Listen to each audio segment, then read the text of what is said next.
మరి ఇవ్వబడిన సాక్ష్యాలను బట్టి ఈ పాట అత్యంత అవశ్యంగా పాడవలసింది.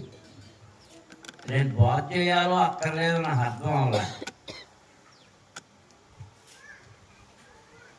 చాలా బిజీగా ఉన్నారు. వెంకయ్య మేము అటు ఇటు తిరిగేస్తుంది. వచ్చి నా కళ్ళు కనపడకపోయి నాకు కనపడ కూర్చోలేక లేచి వెళ్ళిపోయాడు బాబురాజు.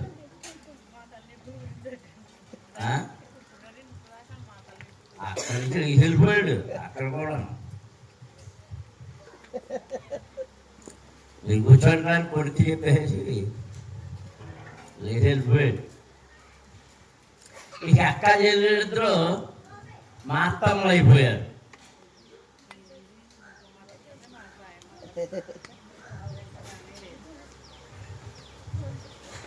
బాయమ్మనే మా మునుకుమారిని స్పెషలిస్టా అలా చేసి ఏం తింటలేదు ఈ మధ్య. నేను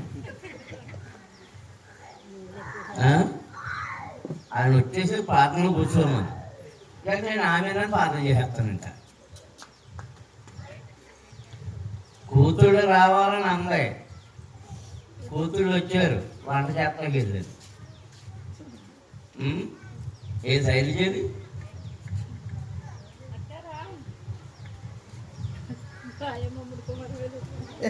అదే బాయమ్మ గారు ఇప్పుడు సర్దుకుంటూ వచ్చింది. అది ఎక్కడ కూర్చుంది? మీకు వర్షం రావా? అరే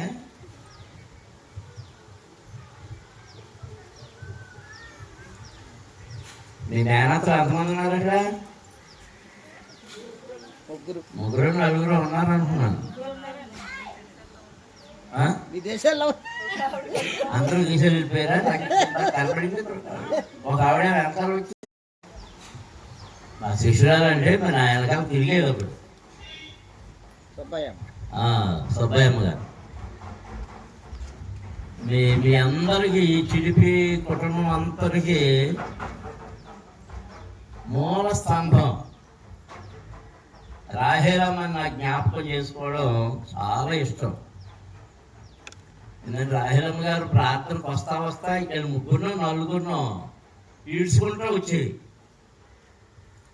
అందులో మీ ఆయన గారు సరిగ్గా వచ్చేవాడు కాదు. అప్పుడు మీ ఆడపడుచులే. ఆవిడ ప్రార్థనలే ఈ కుటుంబానికి ఆశీర్వాదానికి దీవెనలకు మూలం.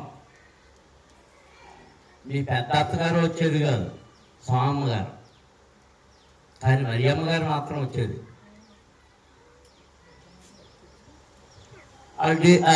మేము అందరూ ఢిల్లీకి ఉన్నప్పుడు వీళ్ళు కొంతకాలం ఢిల్లీ వెళ్ళిపోవడం, కాశ్మీర్లోనే ఎక్కడ కూడా ఉన్నట్టున్నారు ఎక్కడో. అవన్నీ సరిగా చిన్ననాటి జ్ఞాపకాలు. ఎరా ఎన్టీ రామారావు చెప్పు అంతే సార్.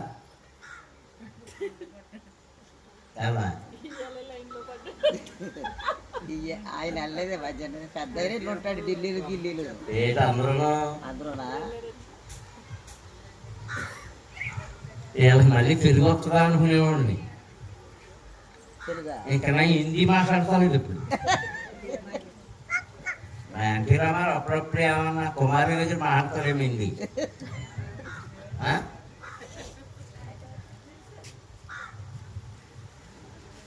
దేవుని పిల్లలారా, సంపూర్ణ సాక్ష్యాలు చెప్పలేదని నేను అనుకుంటున్నాను.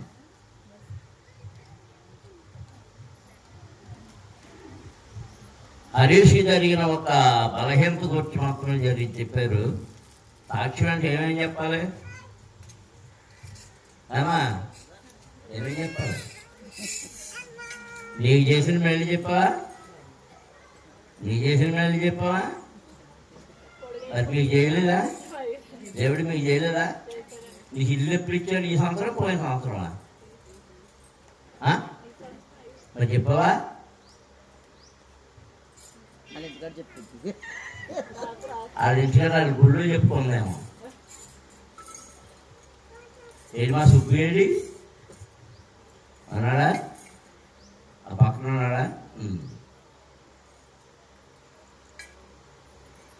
కుమార్తెల ఎడల, కుమారుని ఎడల, కోడల ఎడల, అల్లుండ్ర ఎడల, వారికి ఇచ్చినటువంటి బిడ్డల ఎడల దేవుడు చేసిన మేలుని బట్టి ఈ కృతజ్ఞత కూడిక ఏర్పాటు చేసుకోవడం జరిగింది. దేవునికి స్తోత్రం. హల్లెలూయా, హల్లెలూయా. మేలు అంటే మనకు తరపు మూటలు కలగడమే మేలు కాదు. కష్టాల నుండి, నష్టాల నుండి, ఇబ్బందుల నుండి, ఇరుకల నుండి విడిపించడం అన్నిటికంటే గొప్ప మేలు. అలాగే మన ప్రతి అవసరత ఆయన సమయానికి తీర్చి క్షేమముగా ఉంచడమే దేవుడు అనుగ్రహించే మేలు. అందుకే చదవబడిన కీర్తనలలో నా ప్రాణమా యెహోవాను సన్నుతించుము, నా యంతరంగమున సమస్తమా ఆయన పరిశుద్ధ నామమును సన్నుతించుము. నా ప్రాణమా యెహోవాను సన్నుతించుము, ఆయన చేసిన ఉపకారములలో దేనిని మరవద్దుము. ఆయనని దోషములన్నిటినీ క్షమించువాడు. చెప్పండి అందరూ, నీ సంకటములన్నిటినీ కుదుర్చువాడు. సమాధిలోనికి నీ ప్రాణము దిగిపోకుండా విమోచించుచున్నవాడు. దేవునికి స్తోత్రం. హల్లెలూయా, హల్లెలూయా. అమ్మ చెప్పిన సాక్ష్యం, చెల్లెలు చెప్పిన సాక్ష్యం, ఎవరు చెప్పిన సాక్ష్యం దేని గురించి చెప్పారు? సమాధిలోనికి వెళ్ళకుండా, భయముల నుండి, తొందరల నుండి విమోచించి, ధైర్యం ఇచ్చి, కృప ఇచ్చి, మళ్ళీ శిక్షాభిహరంగా ఉండాలి. కృప ఇచ్చి కాపాడుతున్న దేవుడు మనకు ఉన్నాడు. నమ్మిన వారు దేవునికి స్తోత్రం చెల్లించండి. వచ్చింది వెళ్ళిపోయిందండి. అక్కడ చదువుతున్నారండి. అక్కడ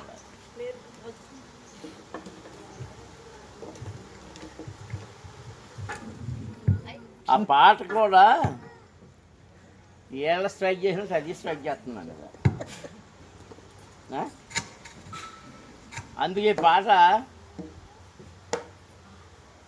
కలత చెందిన కష్టకాలములో కన్న తండ్రి వై మమ్ము ఆదరించావు, కలుషము నాలో కానవచ్చిన కాదనక నన్ను కరుణించినావు. అది ఏమైనా అర్థమైందా? ఏమైనా అర్థమైందా? కష్టకాలంలో ఆదరించడమే కదా. నాలో కలుషాలున్నా,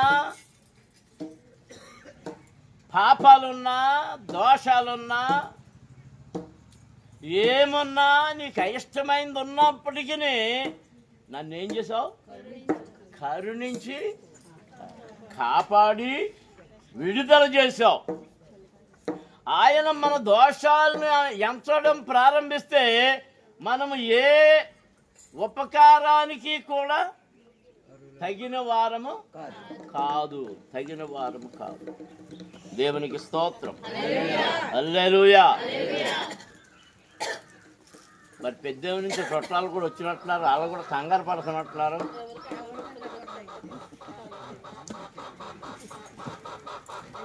అక్కడ ఆటో వచ్చిన కానీ చూస్తున్నాను నేను.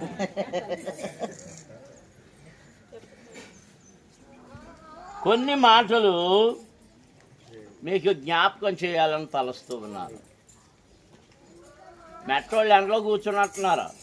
పర్లేదు, మెలుగు వస్తుంది, నిద్ర రాకుండా.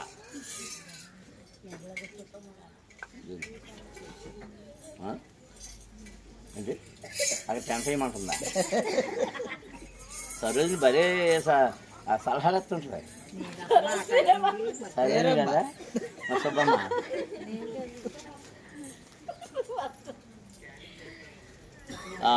లూకాసు వార్త 8వ అధ్యాయం వెనకాల వాళ్ళ దగ్గర బైబిల్ ఉన్నాయా? హరీష్ దగ్గర బైబిల్ ఏది?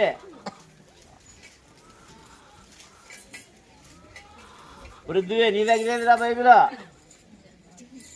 తలగొక్కుంటున్నాడు. ఈ బైబిల్ తెచ్చుకోక చూడకే గుళ్ళో ఏం చెప్తున్నామో కూడా వినకుండా తెచ్చిన బైబిల్ ఏమో సంకలు పెట్టుకుంటున్నారు, లేదా పక్కన పెడుతున్నారు. మా పెద్దమ్మ అయితే మనవరాలు చేసుకెత్తున్నాడు.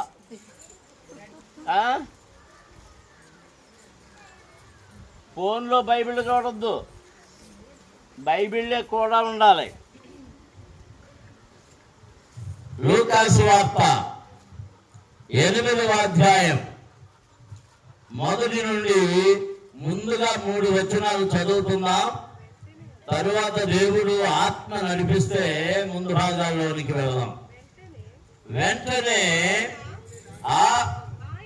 ఆయన దేవుని రాజ్య సువార్తను తెలుపుతూ ప్రకటించుతూ ప్రతి పట్టణములోను ప్రతి గ్రామములోను సంచారము చేయుచుండగా 12 మంది శిష్యులను అపవిత్రాత్మలను వ్యాధులను పోగొట్టబడిన కొందరు స్త్రీలను అనగా 7 దయ్యములు వదిలిపోయిన మగ్దలేనే అనబడిన మరియు, హేరోదు యొక్క గృహ నిర్వాహకులకు కూజా భార్యకు యోహన్నయు సూసన్నయు ఆయనతో కూడా ఉండిరి.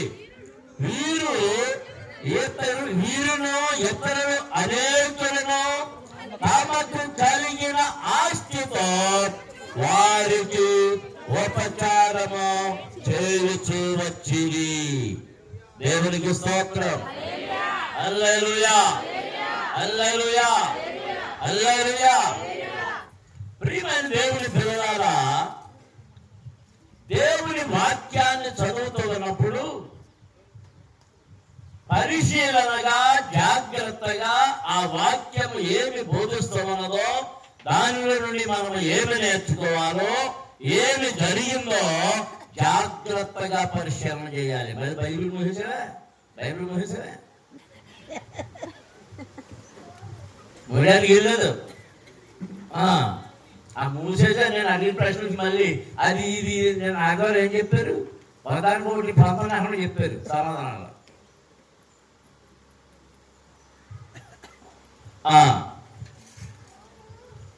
ఈ 8వ అధ్యాయంలో ప్రారంభ మాటలో మనకు మామూలు ఏదో కనబడుతుంది.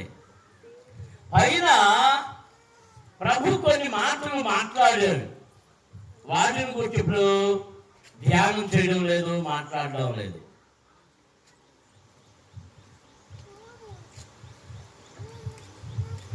చూడాలి ఎవరు మీకోసం చూస్తున్నారు. మీ అత్తగారా?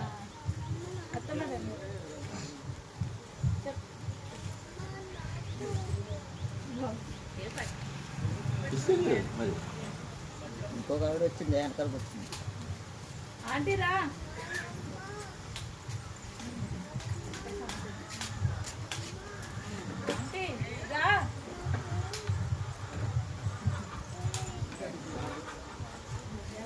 ఆ 7వ అధ్యాయంలో కొన్ని కార్యాలు కనబడుతున్నాయి. వాటిని జ్ఞాపకం చేయడం లేదు. ఈరోజు ప్రత్యేకంగా మీరందరూ గ్రహించుకోవలసిన విషయాన్ని గురించి చెప్పడం వరకు ఈ మాటలు చదివించడం జరిగింది. ఆయన దేవుని రాజ్య సువార్తను ప్రకటించుచు తెలుపుచు ప్రకటించుచు ప్రతి పట్టణములోను ప్రతి గ్రామములోను సంచారము చేయుచుండగా ఏం చేస్తున్నారు? ఆయన ప్రతి గ్రామానికి వెళ్తున్నారు, ప్రతి పట్టణానికి వెళ్తున్నారు, వీధిలోనికి వెళ్తున్నారు. అందుకని మనం వాక్యాలు చదివేటప్పుడు ఆయన ఎరుకో పట్టణంలోనికి వచ్చారన్న సంగతిని విన్నప్పుడు వేలాది ప్రజలు వెళ్ళిపోయినట్టు చూస్తున్నాం. ఆయన ఎక్కువగా కపెర్నహూములోనే ఉన్నాడు, కానీ కపెర్నహూములోనికి వచ్చినప్పుడు ప్రజలందరూ అక్కడికి చేరుతూ ఉన్నారు. సముద్ర తీరాన్ని నడుస్తూ ఉన్నప్పుడు ప్రజలందరూ ఆయన వెనక వెళ్తా ఉన్నారు. ఏ గ్రామానికి వెళ్ళినా, ఏ పట్టణానికి వెళ్ళినా యేసయ్య వచ్చారు అనే వార్త వినగానే ప్రజలు గుంపులు గుంపులుగా వెళ్తా ఉన్నారు. దేవునికి స్తోత్రం. హల్లెలూయా, హల్లెలూయా. ఎందుకంటే ఆయన ఆశ్చర్యకరుడు, ఆయన అద్భుతాలు చేస్తున్నవాడు, రోగులను బాగు చేస్తున్నవాడు, దురాత్మలు పట్టిన వారిని, దురాత్మలను విడిపించి, దయ్యములను విడిపించి వారిని స్వస్థ చిత్తులుగా చేస్తూ ఉన్నాడు. దేవునికి స్తోత్రం. హల్లెలూయా, హల్లెలూయా. కొందరికి దయ్యాలు బట్టి ఆ దయ్యం వారికి వ్యాధిగా మారిపోయింది.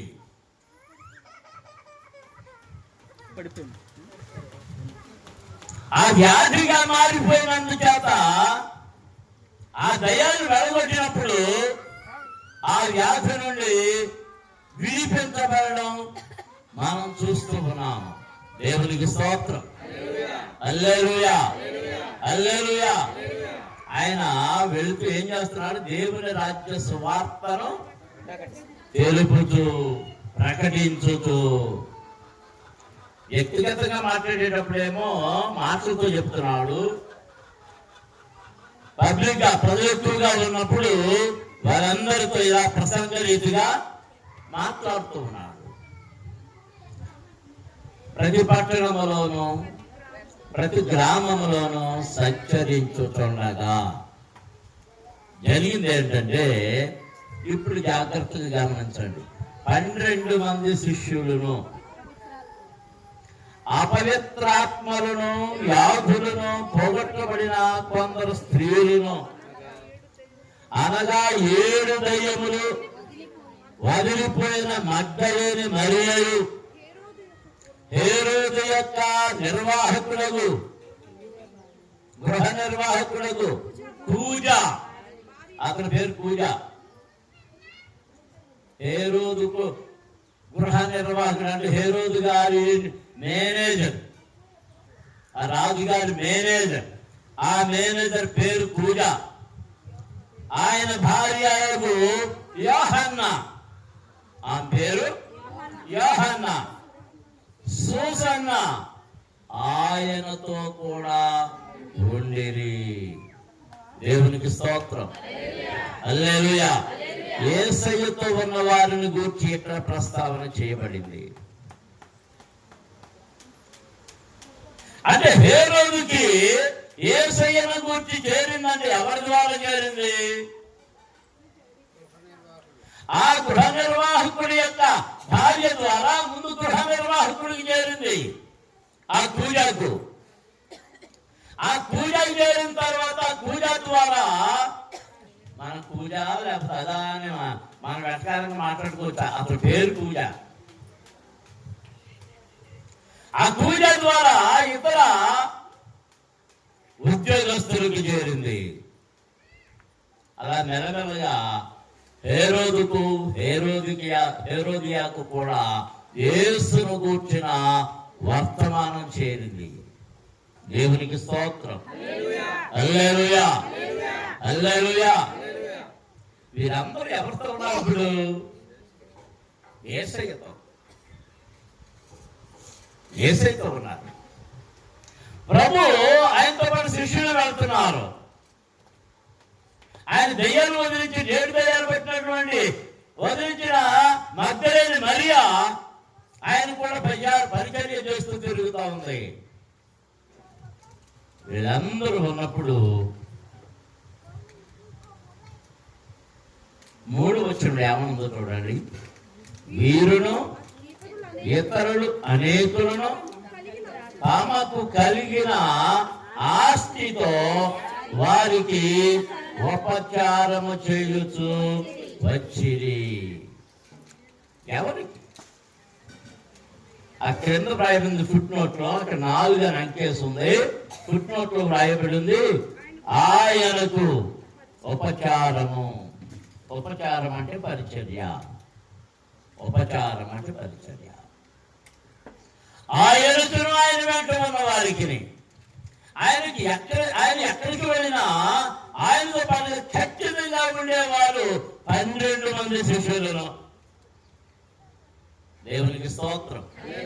హల్లెలూయా, హల్లెలూయా. ఆయన ఎవరి ఎన్నకు వస్తున్నాడు, ఎవరిని దర్శిస్తున్నాడు అని మనం పరిశీలన చేస్తే జాగ్రత్తగా గమనించండి. ఆయన ఎవరింటికి ఎక్కువగా వెళ్ళాడు ఒక పేరు చెప్పండి. ఎవరు? మరియ మార్తల ఇంటికి. ఎందుకు వెళ్ళేవాడు?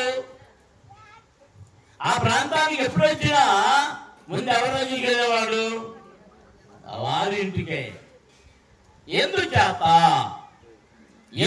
వెళ్ళాడు అంటే బాగా భోజనం పెడతాడనా? నేనైతే బాగా భోజనం పెట్టేవాడు ఇంటికి వెళ్తా. ఆయన వచ్చాడు, వంట చేస్తుంది ఎవరో మార్తమ్మ గారు కంప్లైంట్ చెప్పింది. ఏమని? అయ్యా నువ్వు వచ్చావని నేను ఎంత హడావుడిగా చేస్తుంటే ఈ పరిమాలింది నీ దగ్గరే కూర్చుందా, నీ కాళ్ళ దగ్గర ఎవరు పరిమాలింది? కాసేపు మరియ మాత్రాన్ని మేరీ వాళ్ళ చెల్లు సరోజనామని అందాం, సరిగ్గా సరిపోతారు. మరియ మావిడ, మార్తమ్మ ఈవిడ.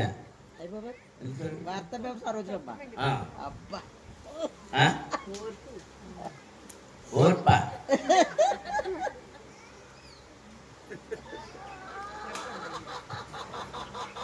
మరియం గారు ఎక్కడ కూర్చుంది? యేసయ్య పాదాల దగ్గర కూర్చుని మాటలు వింటుంది. మార్తమ్మ గారు ఏం చేస్తుంది?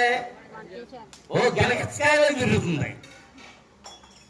తిరుగుతా ఉంది. ఇలా మళ్ళీ అట్లా వెళ్ళిపోయాడు కదా. అలాగే చెప్తాడు.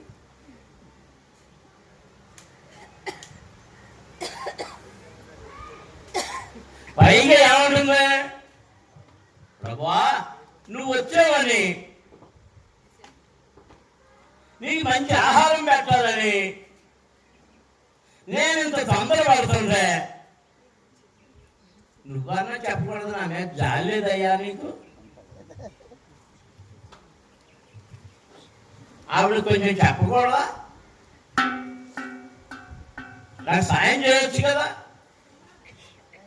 ఈ పిండి కలపచ్చు కదా, ఆ రొట్టెలు చేయొచ్చు కదా, లేదా కూరలు వచ్చు కదా, ఆ ఉల్లిపాయలు కోయొచ్చు కదా, ఆ పచ్చిమిరపకాయలు కోయొచ్చు కదా, ఆ యాపొచ్చు కదా, ఆ ఫ్రై.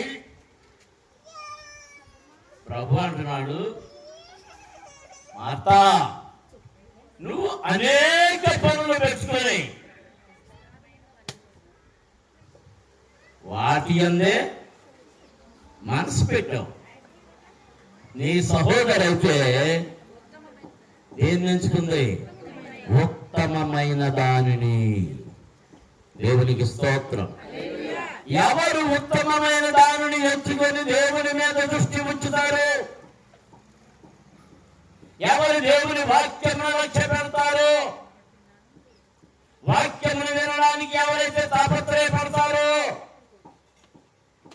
ఎవరు ఆయన వైపు చూడడానికి ఇష్టపడతారో, అటు ఇటు మనసు ధరించనీయక ఆయన వైపు మాత్రమే చూస్తారో వారి దగ్గర ఉండడానికి ఆయన ఇష్టపడుతున్నాడు.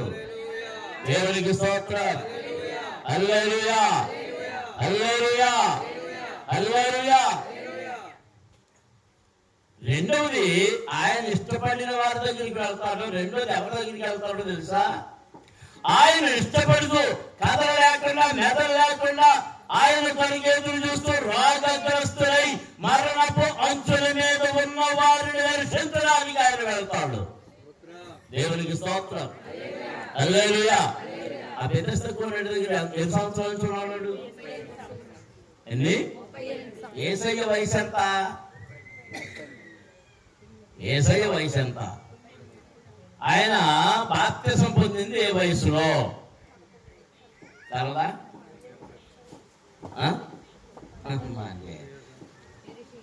మిగిలిన అన్ని తెలుస్తాయి. 12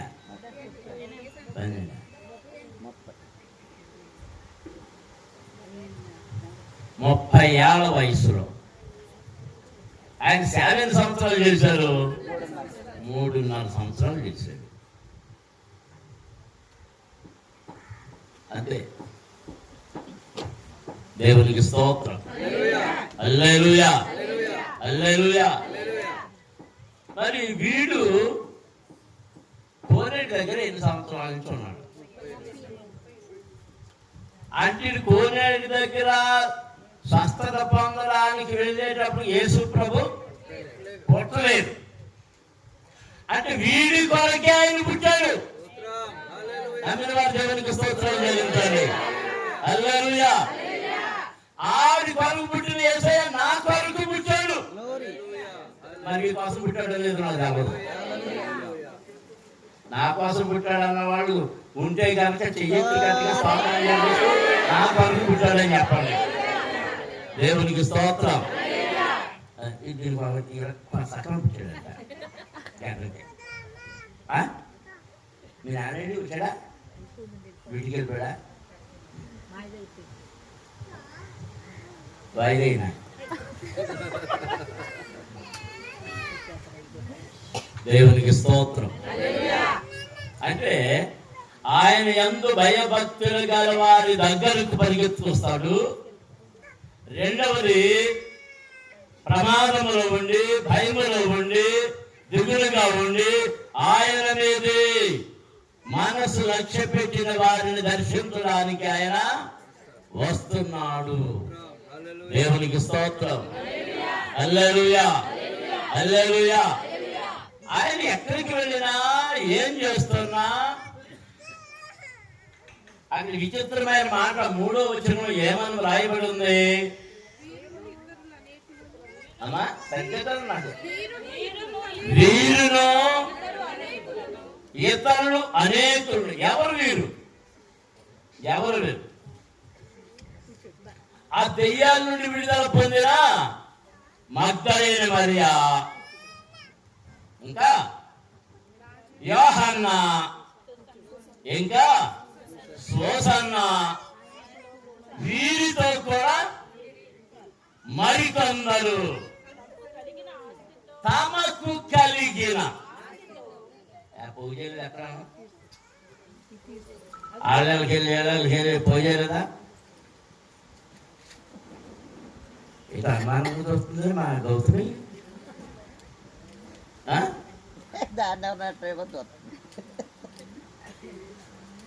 అని ప్రసాద్ గారా ఎవరాస్తి? తమకు కలిగిన ఆస్తితో, తమ ఇంటిలో కలిగిన దానితో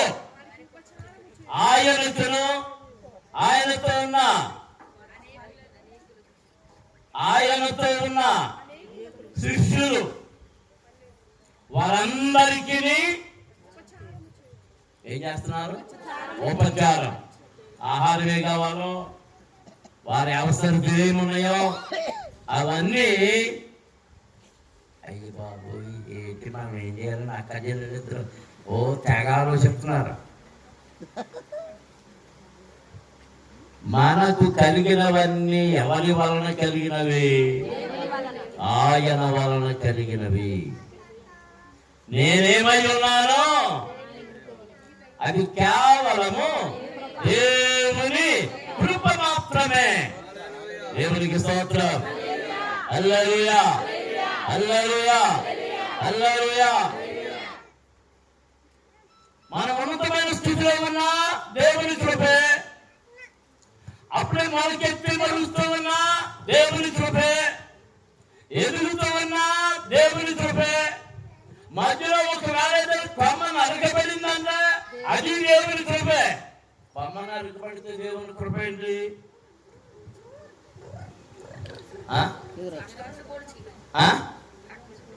మీకు కొన్ని తోటలు ఇప్పుడు మన ఈ మొలక తోట వేస్తారు. ఆ కాయలు అయిపోయిన తర్వాత మళ్ళీ కూలీని పెట్టి ఏం చేస్తారు? విడిపిస్తారు. కొమ్మలో విడిపిస్తారు. కొమ్మలు విరిపించారు అంటే అది మరి ఇదివరకు మామిడి తోటలు ఉండేవి. ఏం చేయించేవారు? మరి ఈ న్యాయస్థానం తెలిసాము సుబ్బారావు గారు మామిడి తోటలు పడమని తెలుసా కదా? పడలేదు. ద్రాక్ష తోటలు ఉంటాయి. ద్రాక్ష తోటలకు కాపు అయిపోయిన తర్వాత వాటికి ఏం చేస్తారంటే వాటికి ఎండిన తీగలన్నిటినీ వాక్యంలో కూడా ఉంది, ఫలింపని ప్రతి తీగ తొలగించబడుతుంది, తెంపివేయబడుతుంది. ఎందుకంటే అది తెంపివేసిన తరువాత, అది విరగొట్టబడిన తరువాత అక్కడ నుండి క్రొత్త మొలకలు వస్తాయి. క్రొత్త మొలకలు మనం పిలకలు అంటాం. ఆ క్రొత్త మొలకలలో నుండి ఏమొస్తాయంటే ఈ మొగ్గలు. ఆ మొగ్గల నుండి పువ్వులు, ఆ పువ్వులే కాయలుగా మారి అవి మన చేతికి ఫలాలు ఇస్తూ ఉన్నాయి. దేవునికి స్తోత్రం. అంటే ప్రభువులో ఒకవేళ విరగొట్టబడ్డామంటే మన యొక్క ఫలము పదింతలుగా వర్ధిల్లబోతుంది. నమ్మిన వారు దేవునికి స్తోత్రాలు చెల్లించాలి. హల్లెలూయా, హల్లెలూయా, హల్లెలూయా. నేను ఎంత భక్తిగా ఉన్నాను, ఎంత ప్రార్థన చేస్తున్నాను, ఎంత దేవుడు గురి కలిగి ఉన్నాను, అయినా కానీ నాకు ఇలాంటి శ్రమలు వస్తున్నాయే అని మనం చింతించవలసిన పని లేదు. నీకు మేలు దాచబడి ఉంది. తన బిడ్డల కొరకు, యెహోవా యొక్క భక్తుల కొరకు ఆయన దాచి ఉంచిన మేలు ఎంతో గొప్పది. దేవునికి స్తోత్రం. హల్లెలూయా, హల్లెలూయా. మనం ఏం చేయాలంటే కష్టాలు వచ్చినా, నష్టాలు వచ్చినా, బాధలు వచ్చినా, వేదనలు వచ్చినా ఆయన స్తుతించాలంతే, ఆయన మహిమపరచాలంతే, ఘనపరచాలంతే. కష్టములందో స్తుతించు, కష్టములందో స్తుతించు, కష్టములందో స్తుతించు.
హల్లెలూయా. ఒక చిన్న మాట చెప్పి నేను ముగించేస్తాను. 2005లో నేను గుర్తునే ఉంటుంది అందరికీ. అమెరికా బయలుదేరాం, అమ్మగారు నేను. దానిలో నాకు ఉత్తరం రాసినప్పుడు, నువ్వు నీ భార్య అలాంటి టైంకి ఇక్కడికి రావాలి, నీకు టికెట్ పంపిస్తున్నాను అని చెప్పారు. నేను వారికి ఏం చెప్పానంటే, నేను తిరిగి వచ్చేటప్పుడు మేము ఇజ్రాయెల్లో ఆగుతాం, ఇజ్రాయెల్ దేశాన్ని చూడాలనిపిస్తుంది కనుక నా స్టాప్ అక్కడ ఉండేటట్టు చూడండి అని రాయడం జరిగింది. టికెట్ వచ్చింది, టికెట్ చూశాను, మనకి ఇజ్రాయెల్లో ఆగడం లేదు, నేనేం చల్లడం. మళ్ళీ అక్కడ ఆ 8 రోజులు గడిపేసిన తర్వాత తిరిగి వచ్చేయడం. ఇక్కడ మేము సర్కార్ ఎక్స్ప్రెస్కి విమానం ఆ సంవత్సరం మెడ్రాస్ ఎక్కవలసి వచ్చింది. సర్కార్ ఎక్స్ప్రెస్కి టికెట్లు బుక్ చేసాం. తుఫాన్, భయంకరమైన తుఫాన్, అక్టోబర్ నెల. అక్కడికి వెళ్ళాం. లాభం లేదన్నారు. ఒకవేళ విమానాలు వెళ్తామా అని అక్కడికి వచ్చాం, కుదరదు అన్నారు. ఇంకెలా కాదని చెప్పి బయలుదేరి వ్యాన్లో మెడ్రాస్ బయలుదేరాం. అప్పుడు ఇద్దరు డ్రైవర్లు ఉండేవారు. ఆ ఇద్దరు డ్రైవర్లు ఎక్కించేసుకుని ఆ గడ్డవాళ్ళ అబ్బాయిలే, ఆ చంద్రశేఖరును సుబ్బారావు, డ్రైవర్ సుబ్బారావు, వాళ్ళిద్దరిని ఎక్కించేసుకుని బయలుదేరిపోయాం. మా పెద్ద పాప ఏమో ఆ బింతల్లి మేము ప్రయాణం అవుతున్నాం కదని మమ్మల్ని పంపించడానికి వచ్చింది. అప్పుడు ఒంగోలులో ఉండేవారు. సాయంత్రం 6 దాటిపోయింది. ఇక బయలుదేరి ఒకటే నిర్ణయించుకున్నాం. మధ్యలో ఒంగోలులో అల్లుడి గారు ఉన్నారు కాబట్టి ఆ రాత్రికి అక్కడ ఉండి తెల్లవారు లేచేటి అక్కడికి వెళ్ళిపోవచ్చు అని. రాత్రి బయలుదేరి ఒంగోలు వెళ్ళిపోయాము. ఒంగోలులో ఉన్నాం. పొద్దున్న లేచి ప్రయాణం ప్రారంభించాం. కానీ ఎక్కడ ట్రాఫిక్ కదలడం లే. అదేంటి అదే ఊరుంది, మనకందరూ తెలిసిన ఊరు ఒంగోలు దగ్గర. ఒంగోలు అవుతా మేదమెట్లకు అవుతా మీరు చెప్పేవారు కదా అక్కడ మంచి పలా దొరుకుతుందనే.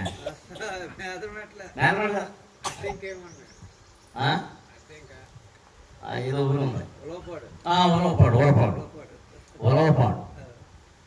ఆ ఉలవపాడు దగ్గర రోడ్డు అడ్డంగా ఇది ప్రవహిస్తుంది.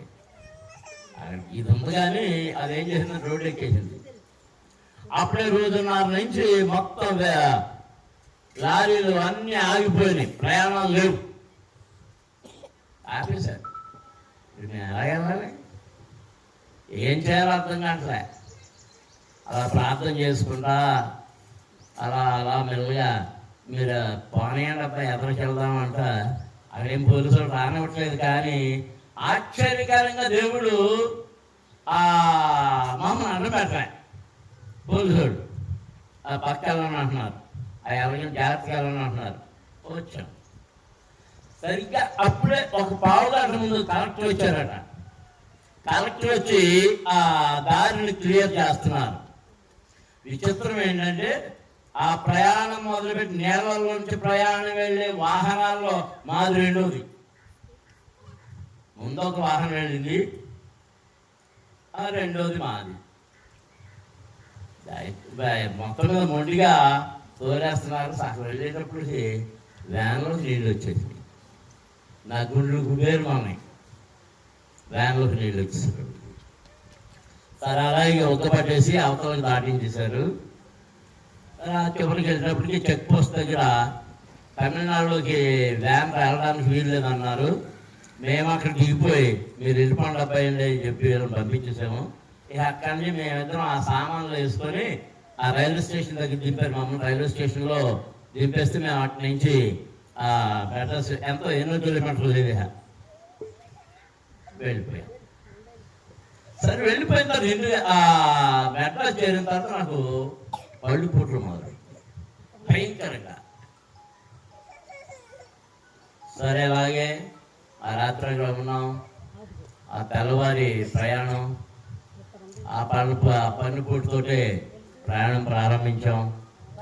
విమానాశ్రయానికి వెళ్ళాను. ఆ విమానాశ్రయంలో విమానం ఎక్కడం కూడా పంటిపూటితోటే. ఎందుకు ఏంటంటే ఆ అమ్మగారు అదే మొదటిసారి నాతో ప్రయాణం అమెరికాకి. పోనీ ఏమన్నా తెలుస్తుంది, ఇంతకుముందు వచ్చిందైతే ప్రయాణం ఎలా చేయాలి ఏమన్నా కాస్త కోస్త తెలుస్తుంది అనుకున్నాను. ఇప్పుడు భాష రాదు, ప్రయాణం తెలవదు. నేను అలా కొంచెం కళ్ళు తెరవడం, అటు నడిపించడం, అది చెప్పడం, అలా ప్రయాణం చేసి మొత్తం వాళ్ళు బ్రిటిష్ ఎయిర్వేస్ కొత్తగా వేసిన విమానం. అక్కడ మాకు దండలేసి చేశారు. విమానం ఎక్కేసి కూర్చున్నాం. మళ్ళీ లండన్లో కళ్ళు తెరిచాను. పంచిపోతు. సరే అలా అయిపోయింది.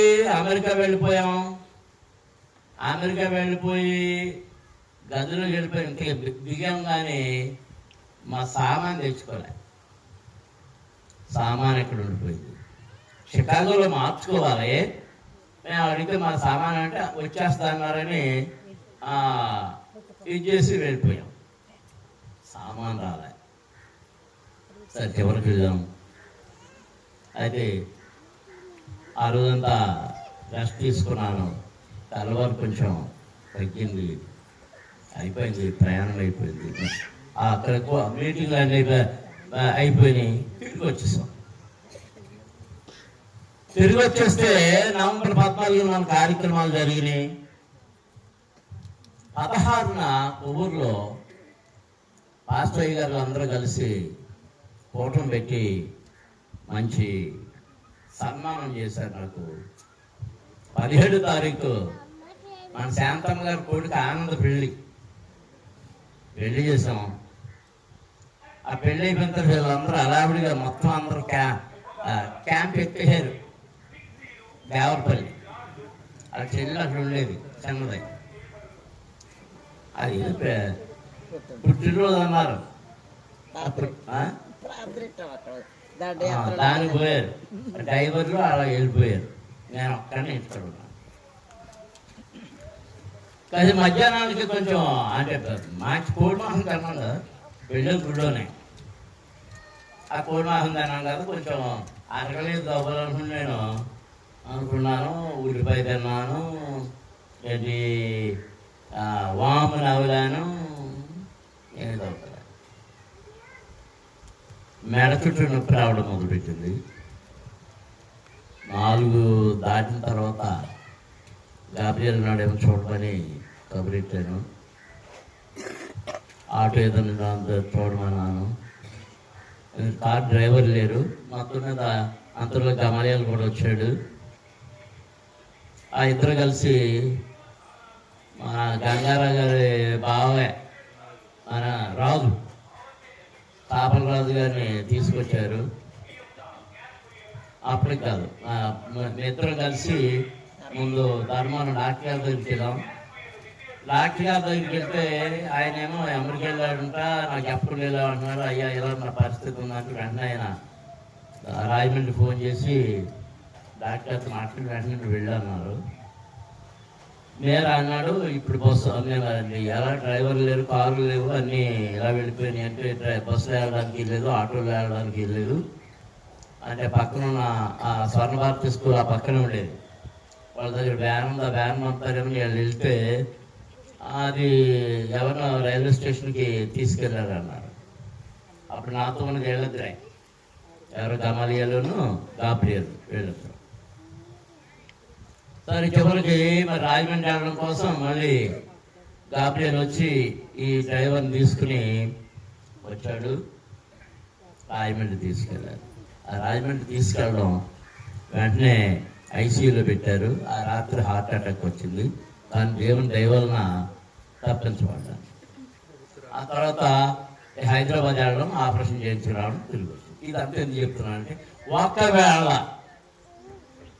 ఆ దైవజనుడు గాని నాకు టిక్కెట్ ఇజ్రాయేల్ దేశంలో ఆగడానికి ఇచ్చుంటే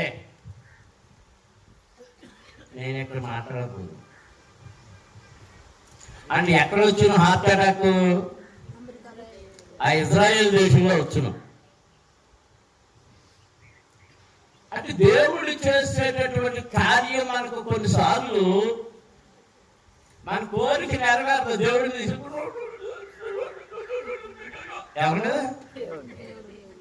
అమ్మ మీద కోపం ఇచ్చినట్టు, నాన్న మీద కోపం ఇచ్చినట్టు, అప్పుడప్పుడు ఆయన గారి మీద కోపం ఇచ్చినట్టు కోపం ఏంటి బ్రహ్మాండంగా సుబ్బుని అడిగి చెప్తాడు, నువ్వు కోపం ఎత్తవో లేదా. అలాగే ఆయన గారి జ్ఞానం గారి పెళ్లి గడపడలేదు కదా శాఖరం. ఆ శాఖరం అడిగి చెప్తాడు మీ కథ. బాబిరాజుని అడిగితే మీ అమ్మ కథ చెప్తాడు.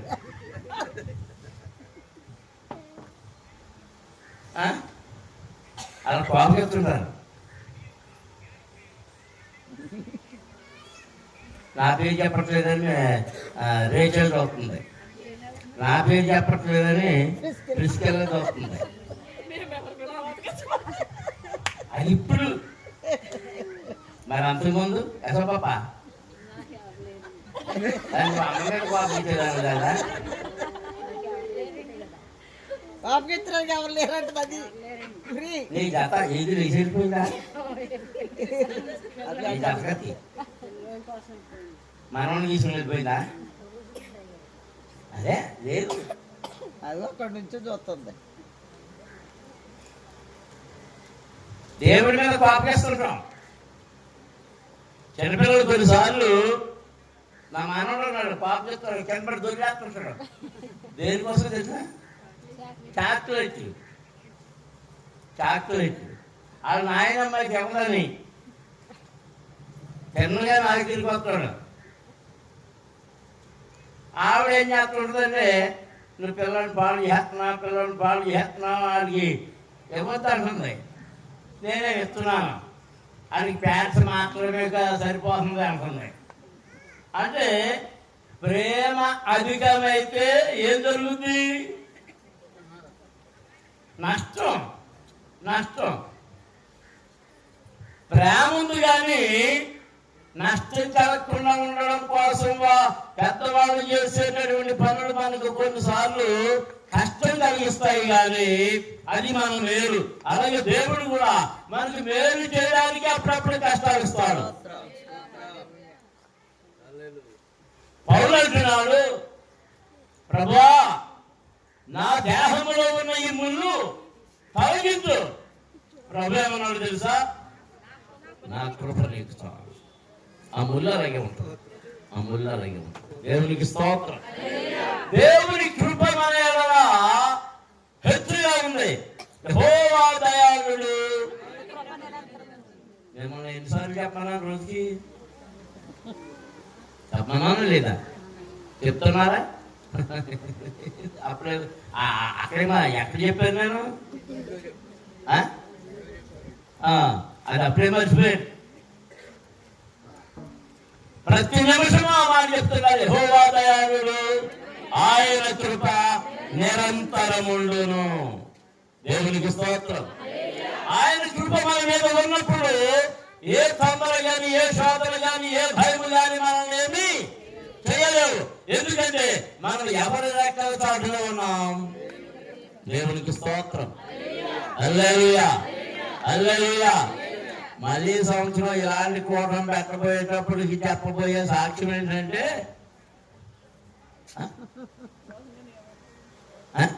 ఏం చెప్పాలి? చెప్పమ్మా, ఏం చెప్పాలి? అది